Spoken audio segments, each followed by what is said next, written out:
इंसानों की ज़िंदगी में मूड और मिजाज जो है ये बहुत अहम है। और सारा दिन आपका मूड कैसा रहेगा, सारा दिन आप काम कैसे करेंगे, बहुत सी बातें ऐसी होती हैं जिनको लेके हमारा मूड ख़राब हो जाता है। और बारहा कहते रहें कि यार मूड को ठीक रखने की कोशिश करें, लेकिन फिर भी कुछ ना कुछ ऐसा नाखुशगवार होता है कि किसी का एक जुमला सुन के कई बार चंद घंटों के लिए, और कई बार तो ऐसे होता है कि बहुत से दिनों के लिए आपका मिजाज थोड़ा बरहम रहता है। अब इसको कूल डाउन करने के लिए क्या टेक्निक हो, बहुत सी बातें समझाई जाती हैं। अपने अंदाज में जो मुझे समझ आती है वो कोशिश कर लेते हैं कि शेयर कर सके।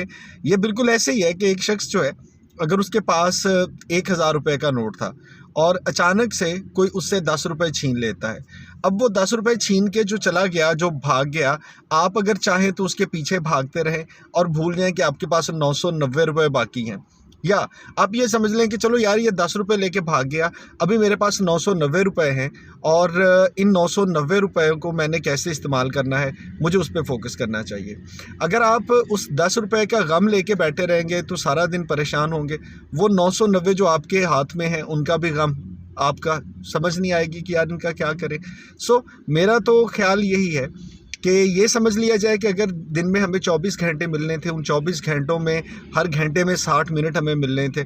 तो अगर उसमें से 2, 4, 5 मिनट हमारे कहीं ऐसी जगह पर खर्च हो गए कि जिसकी वजह से हमारा मूड जो है वो ख़राब हो गया, तो आप ये समझ लें कि यार ये 10, 15, 20 मिनट का नुकसान जो है, इसको छोड़ के बाकी दिन के जो 23.5 घंटे बचते हैं उनको तो आप ज़ाया ना करें। अपने मिजाज को बरहम ना होने दिया करें, और जो हो गया सो हो गया। और हमारा तो दीन भी हमें यही सिखाता है ना कि गुस्सा जो है वो बिल्कुल हराम है। इसलिए अपने मिजाज को थोड़ा ठंडा रखें, क्योंकि इसका नुकसान सिर्फ आपको होता है, गुस्से का नुकसान किसी और को नहीं होता।